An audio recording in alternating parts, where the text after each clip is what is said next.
Yeah. Um, Being present in the moment is another way of being mindful. So I'm not thinking about what I have to do tomorrow or later on this evening, or I'm not reflecting on what happened this morning or last week, but I'm really in this moment. And meaningful can be a lot of different things. So when I make myself have my mindful, meaningful meal, I'm usually at my kitchen table, or excuse me, at my dining room table. I may have a little music in the background, but my TV's off because I know me and my TV's on. I'm not paying attention. I'm all in the show, right? So maybe I got a little smooth jazz, little smooth music in the background, and I'm reflecting on, like what it is to be in this moment. How's my day been? How do I feel about myself in this moment? Am I happy with what has been accomplished? Do I wish to maybe change up some stuff moving forward? It's just me being me, doing me, reflecting on me. Like it's kind of about me, right? And I eat by myself. It's me at my house by myself. So I can focus on. But if you are sitting around your dining room table and your family is with you, then maybe you're exchanging thoughts, ideas. How do we feel about the family? How do we feel about this day? What do we want to have tomorrow look like? What do we want to plan for in our future? Because in my head, what mindful and meaningful means, how does your body feel about the food? So it's the bodily awareness, with you saying, well, look, these are green beans. What's the texture like in my mouth? What, because I can get very sensual. It makes me feel so feminine to tune in to how I feel when I consume anything, especially foods and drinks, Yeah. music. I like to ride. Sometimes when I'm driving, I just like to drive with just no music. I just want to hear the road. Like that, I'm fine with that. So when you say mindful, meaningful meal, I'm drawing an experience where okay, these are my crispy green beans. I can taste the garlic, trying to configure what the flavors are. And then, oh, this texture of this meat is this way. They must have cooked this with sunflower oil instead of butter. I think things like that I care about, right? So what does that do for the brain to have that break? Some of the things that you're doing, that you're describing, Jasmine, in that meal, what we call grounding technique in this moment. And those things ground us in the present. We're thinking and worrying and focusing on future things, and that can bring about anxiety. And a lot of times, if we're in the past, we're thinking about regret or shame or disappointment, and that can bring about feelings of depression. So if we stay in the moment, your brain is going to help your body digest the food more efficiently. And when we digest it more efficiently, we absorb all of the nutrients that the food is truly there to offer us. And nutrients are fuel. That is the building block to making sure all of our body processes are at peak performance, if you will. I love that. So essentially everything about your decisions that you make every day in order to maintain your happiness goes back to what your primal nature is when you were just beginning in this world. Yeah. Yeah. We're coming out most of the time. We know that we can be born with some deficiencies and some lackings and some defects. We know that that can happen. But hopefully most of the time when we're coming out, we're at our optimal health because nothing has affected us. We've been protected in the womb. Again, we know that there are some things that can go awry sometimes from some kiddos, but usually that's our most optimal state of health for a lot of us. So if we can do the things that keep us at that most optimal level, or realize, hey, I can do some things to get me closer to that more optimal level, like eating nutritious foods, being mindful more times than not, avoiding some of those things that we know are going to cause us harm if I consume them in lengthy, prolonged exposure, then we're going to reap the benefits of that optimal health. I've got two things to bring up actually before I forget, because I like to keep it conversational. The first thing that I'm going to bring up is how people can go from kind of noticing that, when they eat meats don't really feel good to them. They go and they try the vegan life, and then they start to have issues in their health, like their immune system starts to somewhat attack them.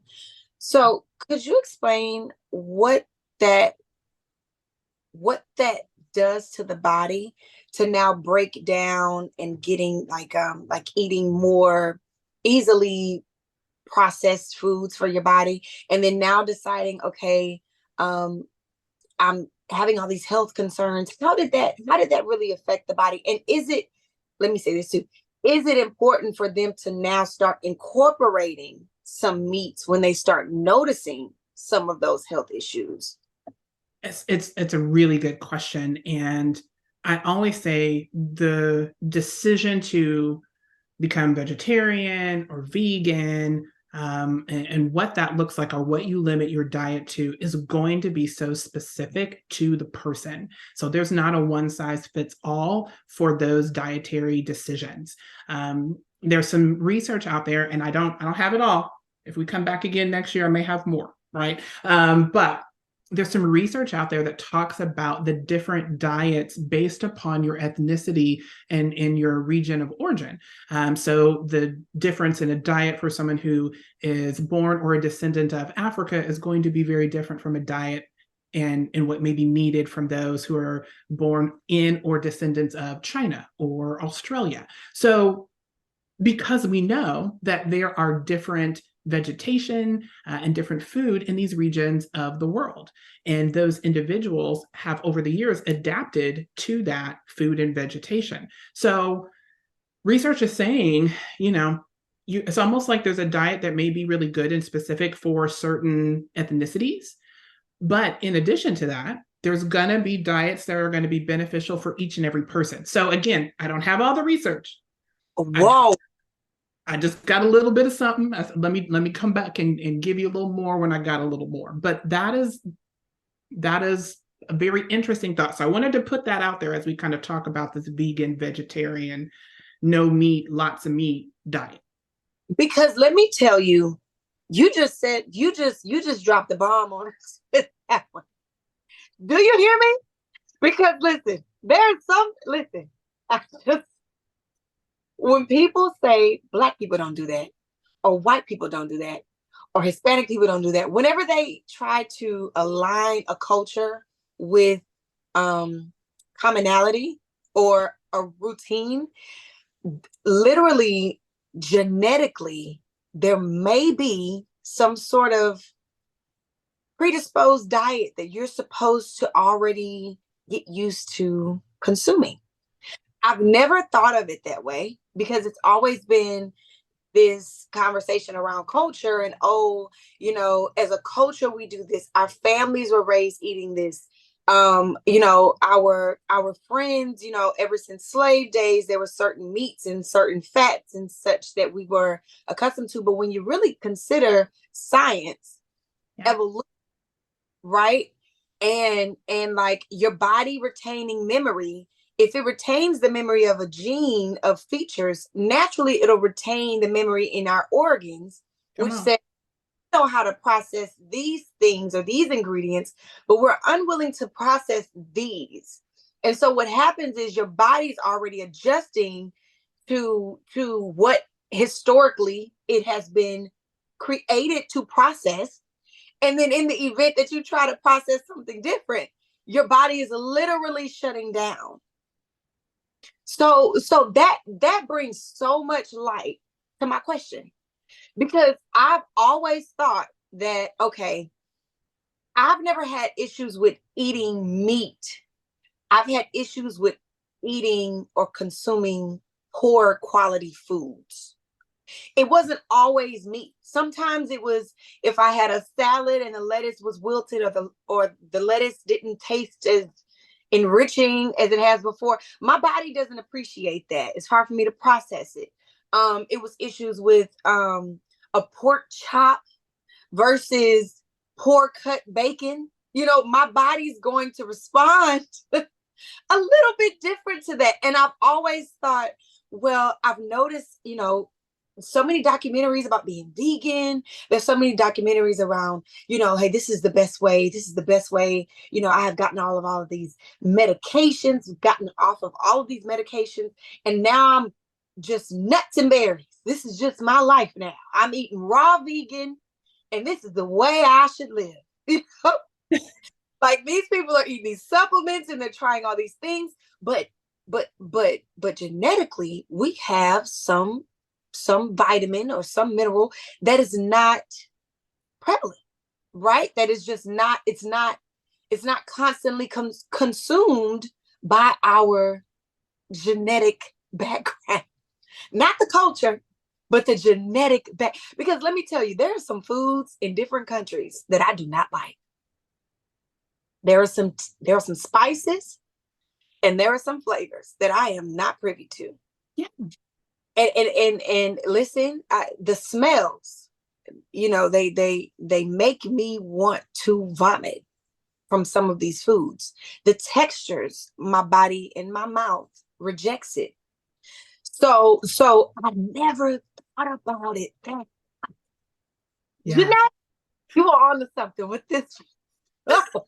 Again, it's not, I can't take ownership for all of the research, but I will say there's some things out there, like it's enough for people to begin to dive into and really consider not to do the all or nothing.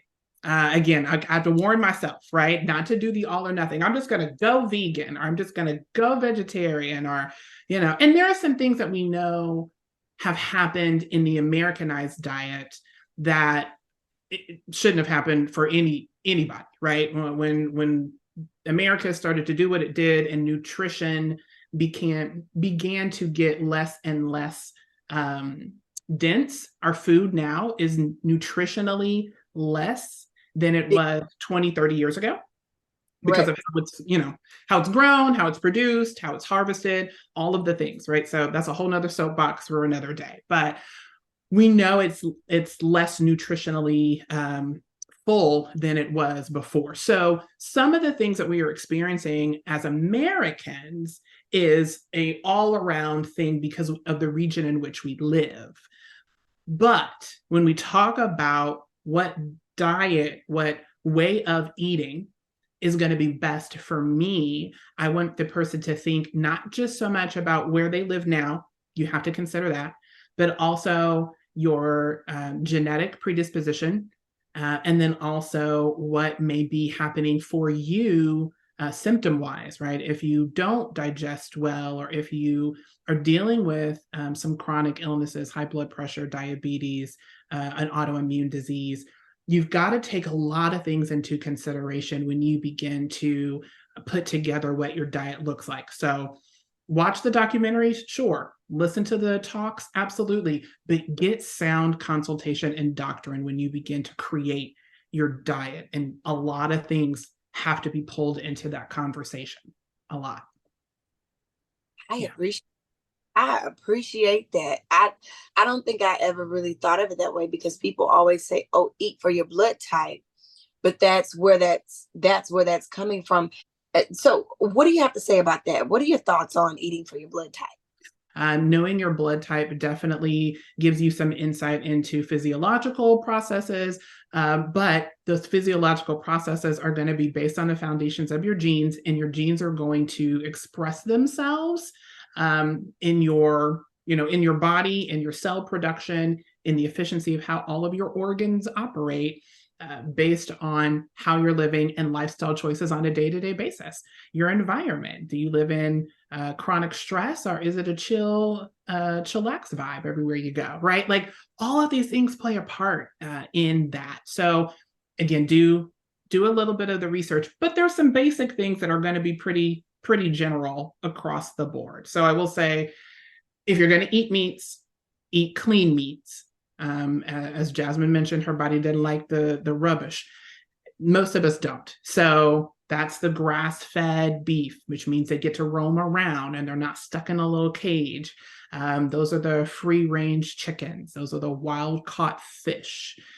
Those are going to be just healthier in the muscles and the meat themselves. It's going to be a better quality, and it's going to be better digested and better absorbed for nutrients. When we eat leafy green veggies and we hear about salads and spinach and kale and all of that, those foods contain a lot of chromium, and that is going to absolutely help and aid with digestion, one.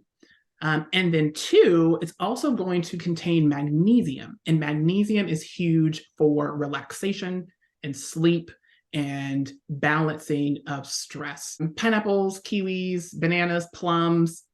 These are all, wait. The colors indicate different micronutrients. The different micronutrients give us that well-rounded vitamin profile. But kiwis, bananas, plums, pineapples specifically contain tryptophan. And we've heard of tryptophan sometimes with turkey. We hear about it on Thanksgiving a lot. Wow. Yeah, tryptophan. And they say, oh, if you have too much tryptophan, you're going to get sleepy. And that's why people fall asleep after the big Thanksgiving dinner. No, that is not why you fall asleep after a big Thanksgiving dinner. You just ate too much. You just ate too much. And really what's happening is all of the blood is going to your digestive system to help break down all of the things that you have eaten, and less of it is kind of up in your brain and out in your limbs because it's all the blood's going there to do all the work. So that's why you're sleeping.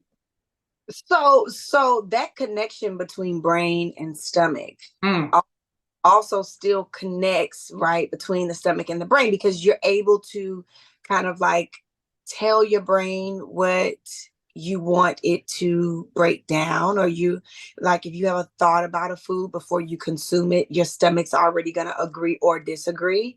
And so if you can get into a good communication, into some sort of, because these two are married, right? Like if you can get into some sort of like synchronized communication with your stomach, a lot of your decisions are going to just flow for you. We go right back to this wonderful thought of the mindful, meaningful meal. That's exactly what you are describing, Jasmine. If you begin to really think about and be in the moment, you prepare your body for what it is you're going to consume. So you're thinking about it.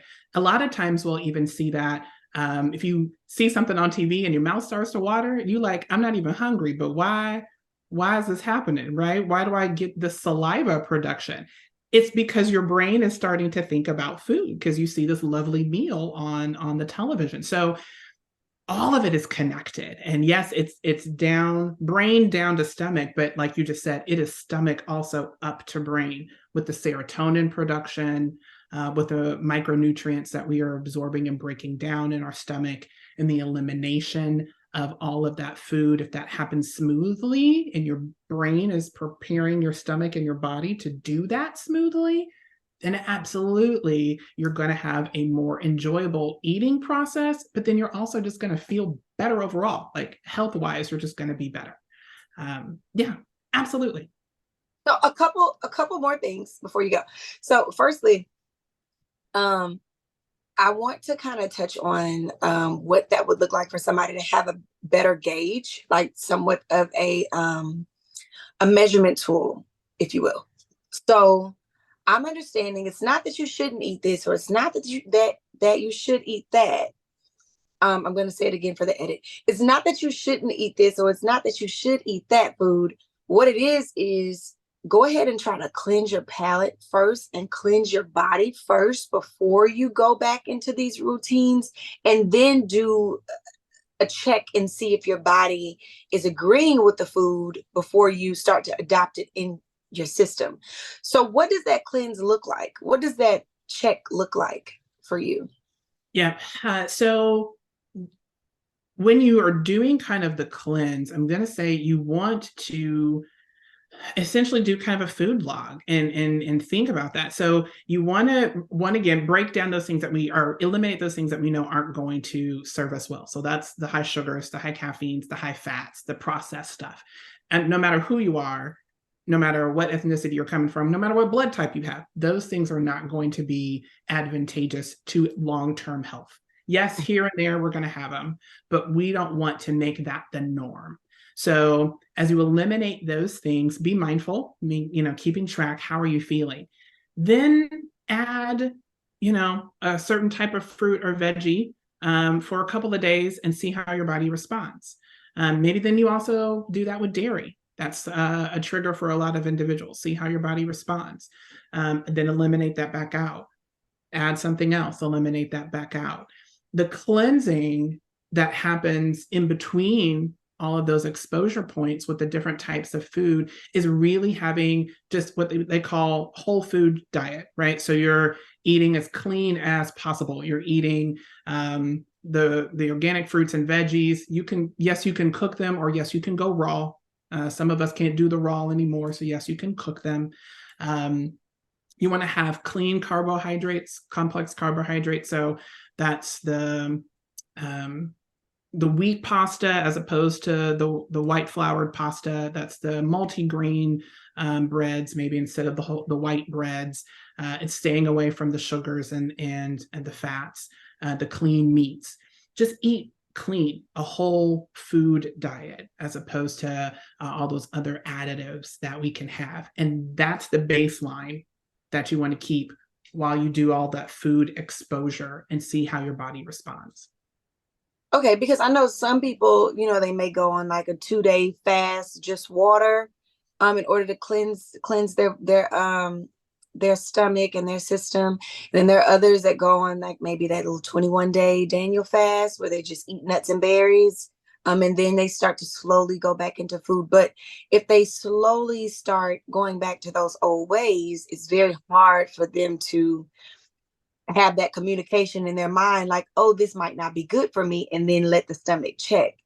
They just would rather eat the foods and then just assume that it's going to be good for you because it's good to them. It's exactly it. They don't give themselves enough time to determine what the symptoms or the signs are that they're experiencing when they start to eat these foods again. And you make a good point about fasting. I won't go long into it, but fasting is not a bad thing. But be mindful of what it is and how you're fasting. So if you do a juice cleanse, right, like you're staying away from solid foods, and you do a 4-day, 7-day juice cleanse, please ensure that you are actually drinking enough juice to keep yourself going. Because again, the goal is to maintain blood sugar. So if you are only drinking, water and 1 or 2 smoothies, you're cleaning everything out, but you're also going to affect the function of all of those organs that you're trying to clean out. They're not going to operate as efficiently as they need to because they don't have the fuel. So fasting's not a negative thing. Just be mindful of how you do it and ensure that you keep yourself at a good baseline as you're doing it. You're giving your body enough fuel to actually flush out the stuff that you wish to flush out. Now, lastly, I want to talk about the resources. So for some people, they may have certain stores that they like to visit. Is there like certain websites or certain individuals? Are there services that you offer that people could utilize in order to get in better alignment with their nutrition? So I say, most of our major grocery stores are going to have the options of clean, fruit and veggies. Now, what has happened in our country is that those are usually going to be a little bit more pricey than the others. And so I often challenge individuals to think about it. I said, either you're going to spend a little more money on maybe the food that you consume, or you're probably going to spend the money in copays at the doctor later. I do have some services that I will sit down with individuals and kind of talk about what that looks like for them specifically, especially based on maybe some of the symptoms that they're experiencing, mental health symptoms or physiological symptoms. I will say I'm a licensed professional counselor. I'm not a dietitian. I'm not a nutritionist.